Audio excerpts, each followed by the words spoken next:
Assalamualaikum warahmatullahi wabarakatuh. Hari ini kita akan bahas mengenai 1 tahun pandemi sih, kapan berakhir ya. Halo, saya makan brownies dulu bos.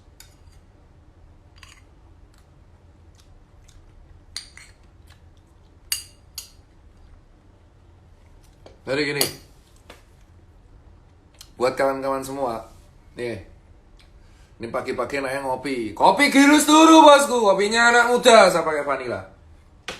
Bisa dibeli di minimarket. Nah. Oke, tukang kopi, tukang sepatu mau ngomong tentang pandemi. Ya.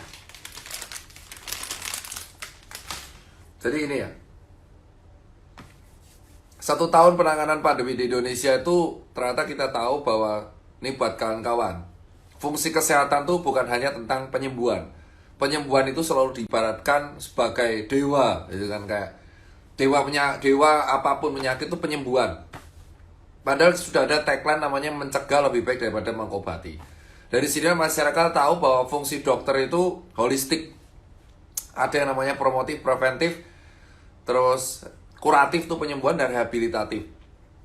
Dan teman-teman tahu ternyata edukasi yang bagus di Indonesia itu justru bukan dilakukan oleh pemerintah, ya, tetapi justru dilakukan oleh para relawan-relawan yang tidak dibayar. Ada namanya relawan edukasi. Let's say kita bisa bilang kawal COVID, pandemic talk, lapor COVID, ya kan, dan berbagai tokoh, entah itu awam, entah itu sipil, entah itu dokter, entah itu orang biasa, musisi, bisa mengedukasi dengan baik. Seperti kita contoh Ariel. Ariel kemarin edukasi dengan baik dan menerangkan vaksin itu apa. Dari sini kita tahu sebenarnya ternyata edukasi yang bagus dilaksanakan di Indonesia justru bukan dilakukan oleh program-program pemerintah kita, tapi justru dilakukan oleh relawan. Kenapa? Karena pada dasarnya relawan dan orang-orang sipil dan orang-orang awam ini dan orang-orang tenaga kesehatan yang tidak bekerja digaji langsung pemerintah itu melakukan sepenuh hati dan menggunakan kata-kata yang mudah dimengerti. Let's say kita bisa lihat edukasi saya mangan masker itu selama setahun terakhir viral. Dan edukasinya Ariel viral. Lalu edukasinya kawan-kawan seperti musisi kayak Anji itu lebih viral. Dan lebih bagus daripada edukasi yang kayak 3M, social distancing. Kita masih ingat setahun yang lalu, dua kasus pertama di launching ibaratnya, diumumkan di Depok. Ya kan? Dan kepanikan massal melanda Indonesia. Ada yang pakai masker gas air mata. Woi, ampasnya udah ngendap bosku. Tuh, ampas udah ngendap. Langsung nikmati bosku. Panas loh sih. Gilus. Ampasnya udah ngendap ya. Ampasnya ngendap bosku. Nah jadi gini.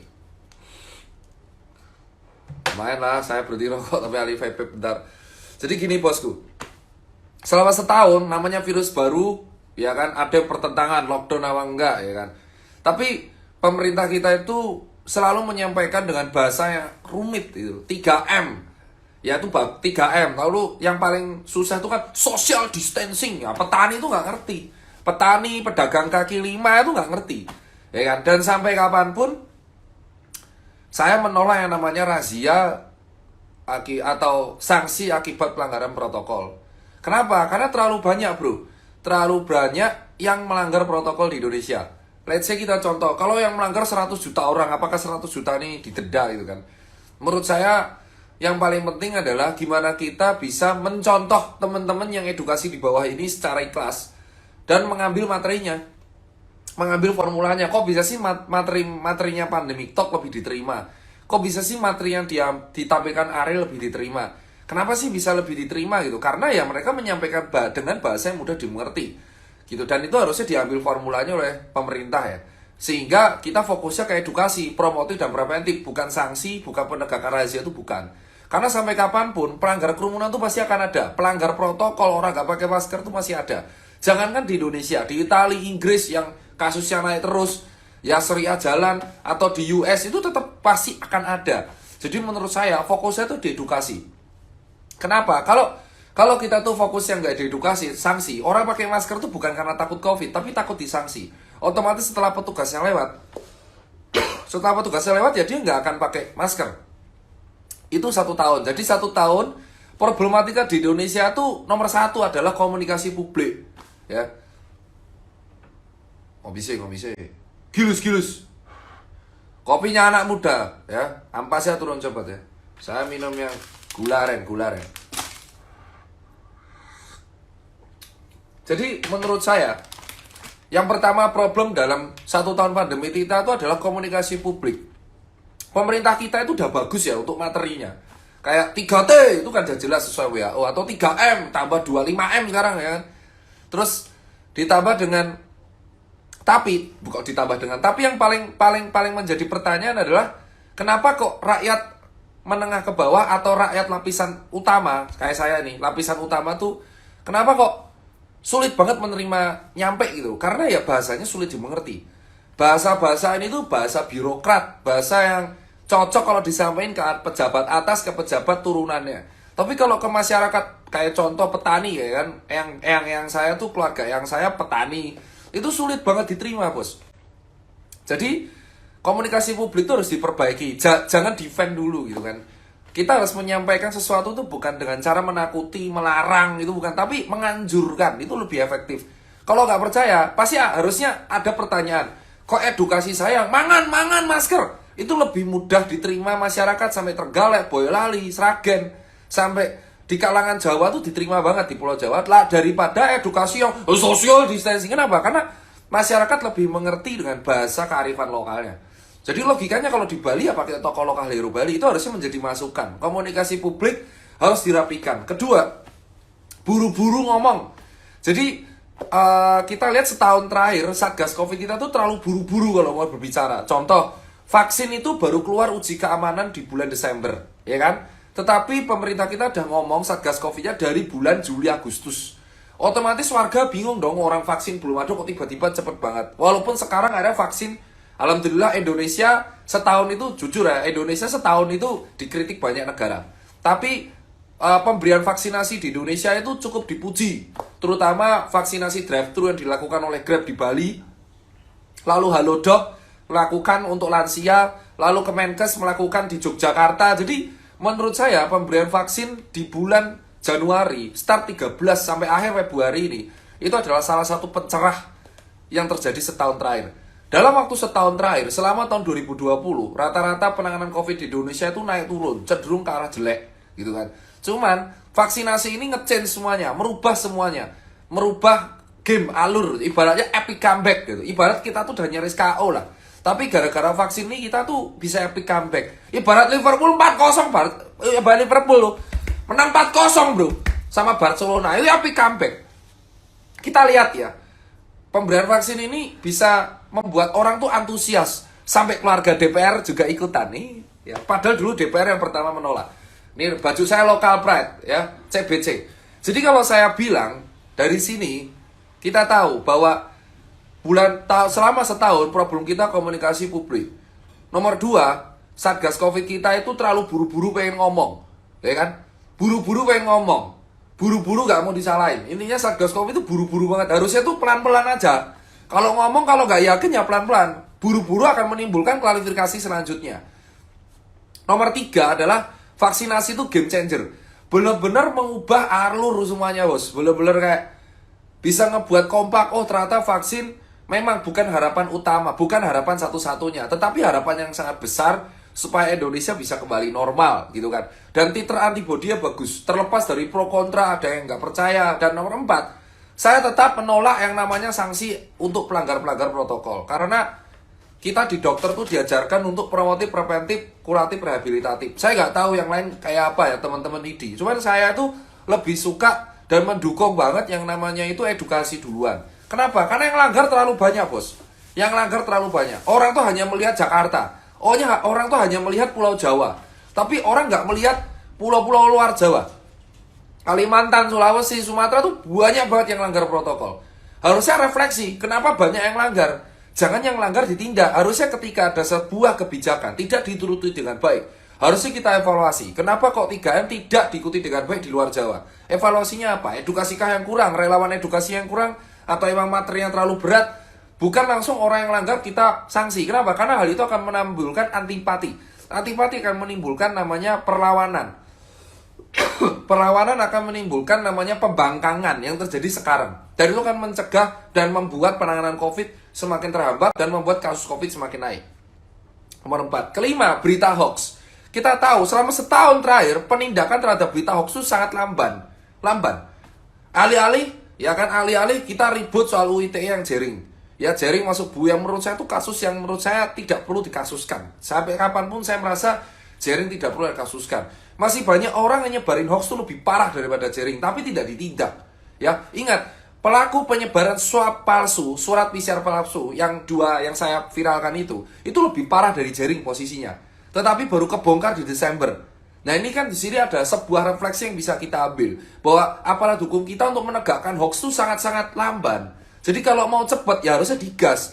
Hoax COVID itu beredar sangat luas di grup WA, Telegram, WhatsApp, Facebook, Twitter, Instagram, YouTube tuh banyak banget bos. Ya, sementara kita hanya fokus ke kesorot di bulan Agustus jaring kayak banyak orang nyebarin hoax lebih parah daripada itu. Bahkan ternyata surat rapid palsu, surat swab palsu tuh lebih banyak beredar.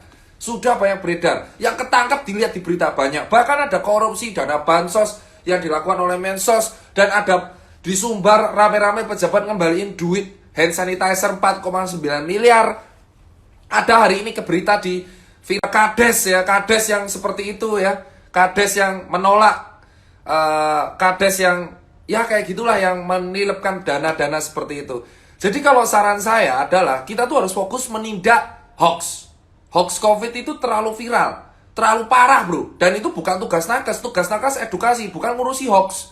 Kita meluruskan hoax, bukan menindak. Yang menindak peran hukum. Jadi saran saya, daripada menindak pelaku pelanggar protokol, menurut saya ini bisa direkam. Saya menyarankan, menganjurkan seluruh aparat penegak hukum daripada kita fokus pada penyebaran, pada pelanggar protokol, lebih baik kita menindak yang menyebarkan hoax.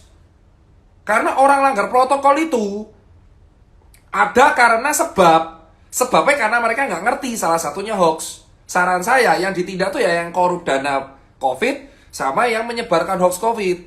Terus nomor berikutnya adalah UMKM. Ternyata selama COVID ini UMKM yang paling kedampak, terutama UKM-UKM yang masih rumahan, yang belum kedata sehingga mereka tidak tersentuh bantuan.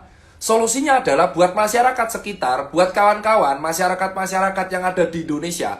Ada Kak Ivan Gunawan. Saran saya adalah tolong kita membeli UKM sekitar kita itu dengan tinggi. Ya lebih lah, paling nggak walaupun kalian itu membeli barang luar nggak apa-apa, tapi UMKM itu kita beli juga.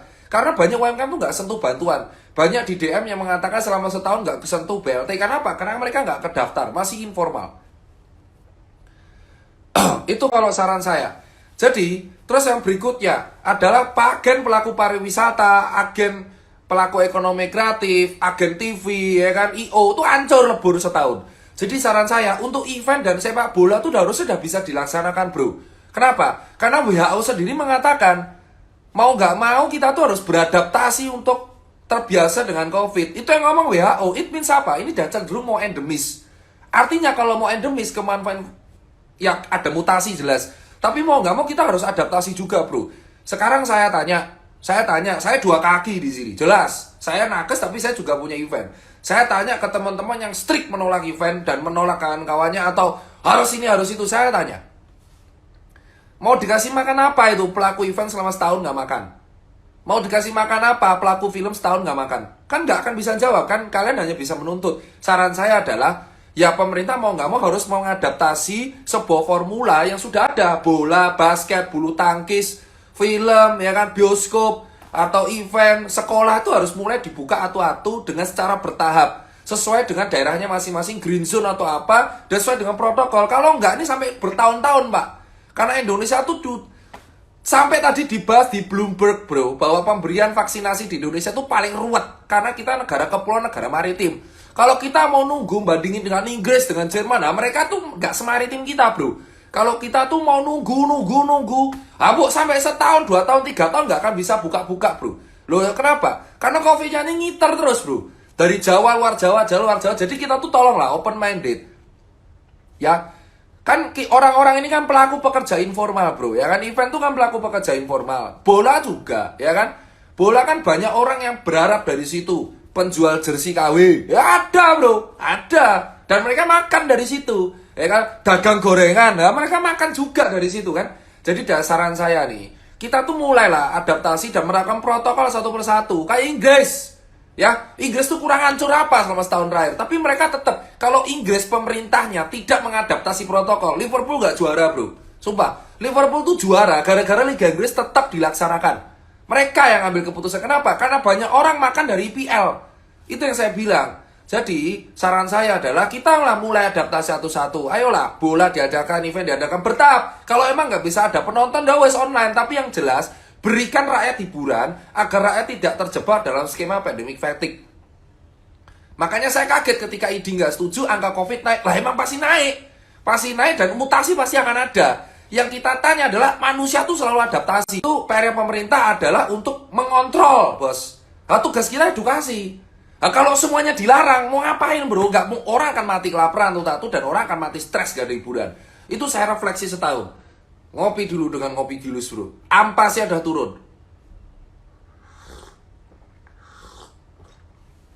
Enak bro. Kopi gilus mix. Gula aren bos lu. Ada 4 aroma lainnya, ada rasa lain, vanila ya kan, oh pandan ya kan. Bisa dibeli dia minimarket terdekat. Kopi sih bos. Pak Nadiem udah bilang sekolah mau adaptasi bro. Nge-vape sih bro.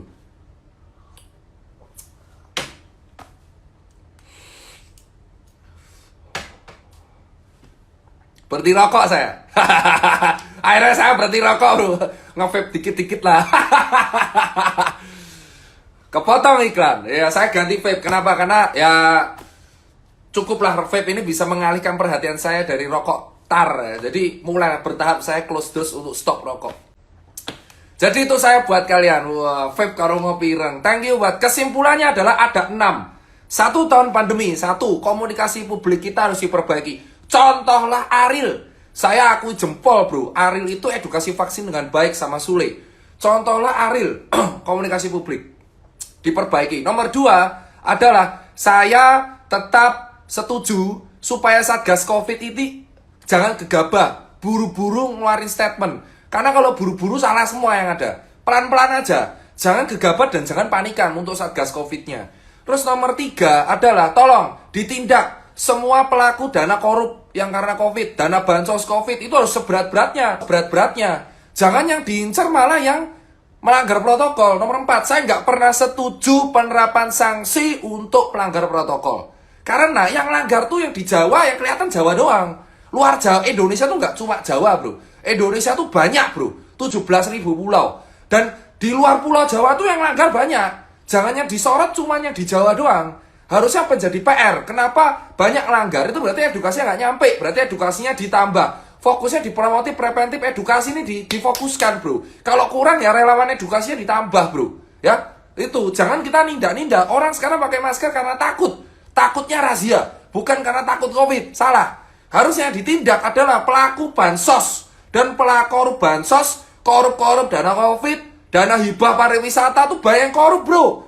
Kan sudah ketangkap tuh. Sama orang yang namanya penyebar hoax itu ditindak ya. Jangan yang pelaku receh bro. Orang nggak pakai masker tuh receh bro. Tinggal kasih masker selesai, jangan dibuat ribet ya. Orang nggak pakai masker itu jangan dibuat ribet. Orang nggak pakai masker ya dikasih, jangan ini kayak logikanya saya nggak tahu gimana. Orang nggak pakai masker di India itu cuma ditampol-tampolin kepala terus masker udah. Kalau didenda tuh kayak dicatat lagi buat apa? Dendanya pun kemana gitu loh. Jadi menurut saya orang nggak pakai masker tuh ya kasih masker, jangan ribet, jangan dibuat ribet. Ya kita tuh meribetkan hal yang simpel dan membuat sepele hal yang ribet gitu kan. Terus yang berikutnya adalah kita harus mengadaptasi bro. Ya bola diadakan, Inggris bisa, ya kan, Italia bisa, Spanyol bisa, ya kan. Terus kedua event lah mulai diadakan, ya tapi dengan protokol, udah ada protokolnya. Jangan kita paranoid berlebihan itu ya. Saya 2 kaki kan. Ini lama-lama orang nggak mati karena COVID, tapi mati karena stres sama mati karena kelaparan. Jadi saran saya, tolonglah adaptasi itu ya. Adaptasi untuk IO, adaptasi untuk pelaku pariwisata, adaptasi untuk adaptasi untuk yang namanya pelaku film, adaptasi bola, basket, badminton jalan ya. Sinetron bisa jalan, bola bisa. Terus habis itu yang paling terakhir adalah kita harus memperbanyak pembelian kita ke UMKM. Karena banyak UMKM kita nggak dapat BLT, bro. Ya, banyak UMKM kita itu tidak dapat bantuan BLT. Karena ada yang nggak kedata, informal. Jadi saran saya, perbanyak pembelian uang kalian tuh ke UMKM. Beli gorengan sekitar kalian, warung gudeg, ya kan, pecel, ya. Terus tuku batik, tuku neng konco-konco jaklot, Tanah Abang, itu UMKM, bro. Jangan mengalirkan dana kita ke asing terus, ya. UMKM kawan kita tuh banyak, bro.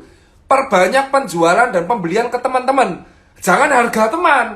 Kalau ada teman dagang, beli. Kalau ada rezeki, kalau nggak ada, bantu promosi.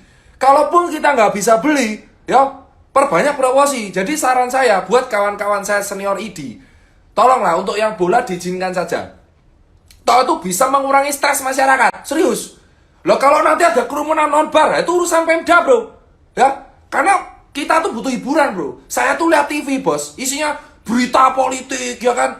Berita pembunuhan, pencurian, berita COVID. Stres, bro.